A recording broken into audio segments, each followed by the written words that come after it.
1988 میں القاعدہ کی بنیاد رکھی گئی۔ مقصد تھا دنیا بھر کے مسلمانوں کو جہاد میں متحد کرنا۔ 1998 میں ایک فتویٰ جاری ہوا جس میں امریکی شہریوں اور فوجیوں کے خلاف جہاد کو جائز قرار دیا گیا۔ 2001 میں 9/11 حملے میں تقریباً 3000 افراد ہلاک ہوئے اور اس واقعے کے بعد دنیا کی حالات 180 ڈگری پر بدل گئے۔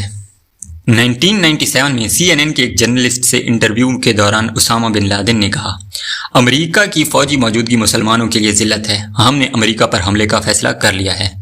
1998 میں الجزیرہ کے ایک انٹرویو میں اسامہ نے بولا کہ امریکہ اسلام کا دشمن ہے، ہم اپنی آزادی اور دین کی تحفظ کے لیے لڑ رہے ہیں۔ 2001 کے حملوں کے بعد ٹائم میگزین کے مطابق بن لادن نے حملے کی ذمہ داری قبول کی لیکن اسے اللہ کی طرف سے سزا قرار دیا۔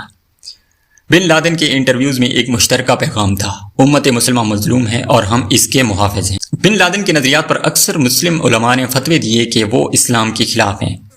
سعودی عرب، مصر، پاکستان اور دیگر ممالک نے القاعدہ کو دہشت گرد تنظیم قرار دیا ہے۔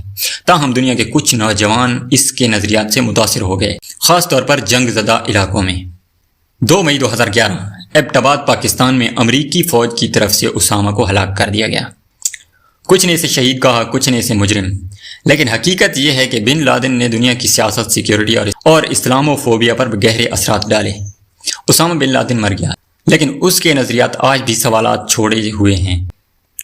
کیا دنیا نے ان وجوہات کو سمجھا جو بن لادن جیسے لوگوں کو پیدا کرتی ہیں، یا صرف علامت کو مٹا دیا گیا؟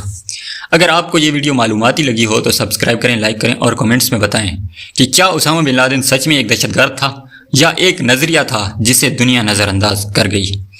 شیئر کریں تاکہ اور لوگ بھی اصل کہانی جان سکیں۔ اگلی ویڈیو میں ملاقات کرتے ہیں، تب تک کے لیے اللہ حافظ۔